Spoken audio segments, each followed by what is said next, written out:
It's tragic but true. For every true crime show that hooks viewers to watch and learn the identity of a killer, there are real-life families just waiting desperately for crimes to be solved. And sadly, many of the cases that don't make it in the media go cold and are forgotten. But now a new army of resources is shining light on old mysteries. Heating up cold cases is our featured story at the top of the list.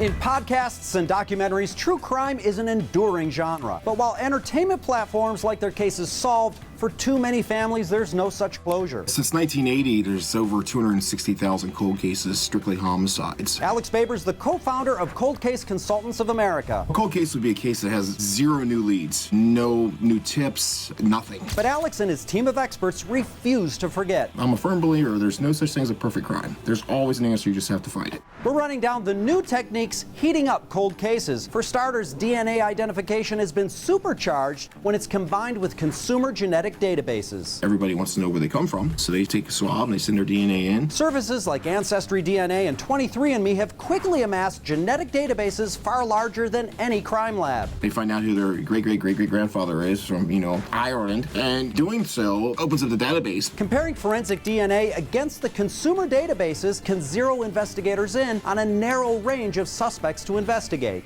And because cold cases are older, investigators can also analyze handwritten letters. They don't tend to keep it to themselves. Everybody has an ego and wants to brag, especially when someone commits a crime like this. So they often taunt authorities. These unapprehended serial killers or murderers who've mailed letters to family members, local law enforcement agencies, or newspapers. And Alex has gathered the largest known collection of handwritten postal correspondence from convicted and suspected serial killers. We created what's called a forensic linguistic correspondence database, the first of its kind. We scan, we digitize, we upload, and we cross-reference the syntax, the context, postal stamp location, everything that we can to try to make one package. Because we all have distinct language traits. There's different phrases that we use on a daily basis without realizing it. So when these people write these letters, there's certain words and certain quotes that they use that's repetitive. And the database is paying off. The results have been unbelievable. We've discovered murders that are decades apart based on syntax. And maybe the most powerful trend heating up long cold cases is the emergence of internet-enabled amateur investigators. There's a lot of armchair sleuths out there that are gifted and they're able to connect the dots sometimes. Real-time collaboration makes them even more effective. We also have social media now, and there's a lot of interaction on not just the daily basis, but down to the minute,